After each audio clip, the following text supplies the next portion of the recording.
Astaghfirullah, as I shall elaborate. The Ikhwan Muslimin did a horrible bang up job. Terrible, man. Supposedly supplanting Hosni Mubarak and coming in and bringing that bullshit that they brought in. Terrible. And he's sitting taking pictures of him sitting in the chair on the throne. First thing he should have did is say, I don't take photos like this. The first thing he should have did, man, Muhammad Morsi, man, if there was any semblance or strength of him practicing Islam. First thing he should have did, man. So the brother that comes to open up here is a Dada boy. Dada boy. Dada. In East Africa, there's a lot of Dadas. Dada. A lot of Dada. There's one brother, Dada, up in Washington State. All these people are plugged into wealth. All these people. And they've been knowing me for years. If you want to do a full investigation. And if you keep checking, everybody knows me as being destitute, down and out, poor. For decades. I've been destitute, down and out, and poor for decades. Do you want to know why? I've been destitute and down and out for decades because my father neglected me. I can't even say Rahmallah because he died non-Muslim.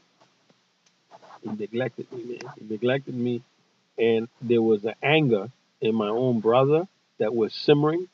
Stephen Masendin of Kenosha, Wisconsin, he was conspiring against me. I didn't know it. I didn't know it. And it culminated at its zenith, or more aptly put, at its nadir.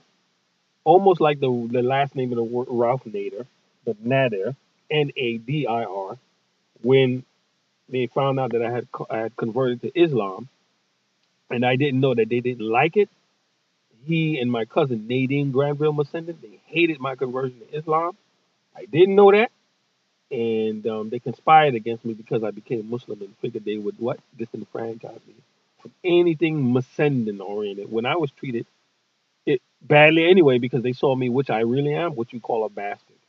So I'm going to remove the English terminology and the power, the negativity of it, the word bastard. I'm an illegitimately born child outside of wedlock, which I didn't choose. I didn't actually choose and say, okay, I want to be a bastard. I want to cause friction and mayhem. I want to be born this way.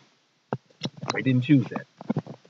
So what happened was, because of that, my own brother disenfranchised me from the wealth of the Masendin family. Here comes a woman that I've never seen before. Come for Fedja. I've never seen her come. This is the first time I've seen her come for Fedja, which I believe this woman may be Sufi. Like, she wears a hijab. She's an Indian woman, weird, very weird woman. She stands up in front of the Cypress Mall. Yeah, she stands up and staring out into space, meaning like into the blank air of the parking lot, stares out there with her back facing the mosque and waits for people to give her something.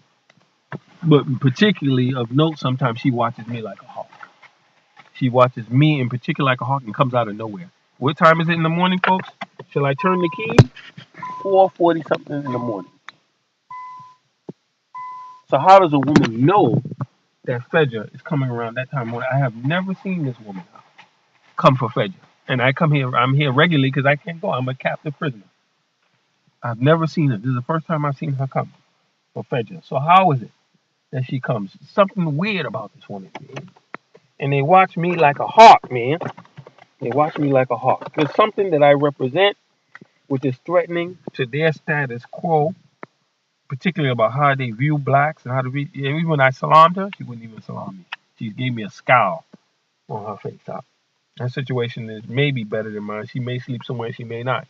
And she carries around a satchel and stuff. See, weird Sufism, Sufi mysticism, sort of a stuff. Weird Sufism, sort of a stuff. Between her and the guy, 6 Victor X-Ray Mike.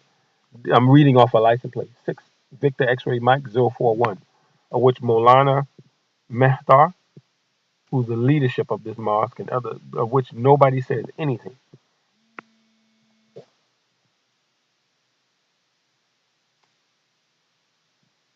Fortunately, I already showed you the time before, because I know I didn't run out the battery power of this phone. I know damn well, because I had just filled it up. New voicemail. See, and the woman called from Indonesia non-stop, man. And I want to sleep. Very tired and going through a lot of stress.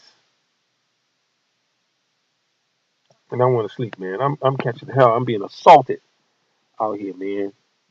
They don't catch hell. People just want to talk trivial. And what you're doing, you're talking and you're giving food and entertainment to those of the surveillance bodies, as well as the Singapore ISD or SID, which is the external division. Now, I don't pretty much Sunday, December 1st, it can't be. So that means what? October, there's 31 days. So November, there's not 31 days. So this means my food stamps, that being the case, the food stamps, which has been diminished. See, in San Francisco, they decided to reduce the food stamps in conjunction with federal instructions to cut food stamps. I wouldn't even mind if they cut it completely. I would somehow survive. But I would rather be allowed independent contractorship by what? By the simplest iteration of it, which is being allowed to have a vehicle, the insurance forwarded to me all as a debt. The price of the vehicle as a debt. The insurance to be compliant on the roads as a debt. The fuel as a debt, and start going on a long-term contract, which is daily, which is monotonous, but earns me in excess of amount of money a day, a few $100s a day or more to start paying off those said debts, allotted to me. In the highest iteration that I want is to be granted a tractor to pull end dump or bottom dump trailers, or a tractor, which will be California compliant, so I can pull end dump trailers and bottom dump. So a tractor unit, an 18-wheeler tractor unit, my highest iteration would be have a place to park. Have an 18-wheeler unit as a debt allowed to me.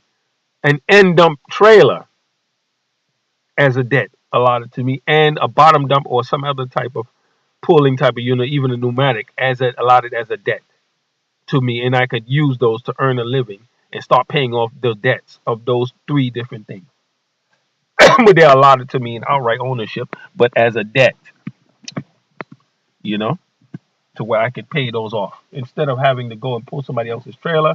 Because why? For the work that's done, when you're doing it on a long-term 3-5 year public works project and you're pulling the trailer, you have to pay every day or weekly for using that trailer. So that's money lost that you could have been earning and use it as a deduction or whatever and gain and towards paying tax or whatever. That's money you have to lose.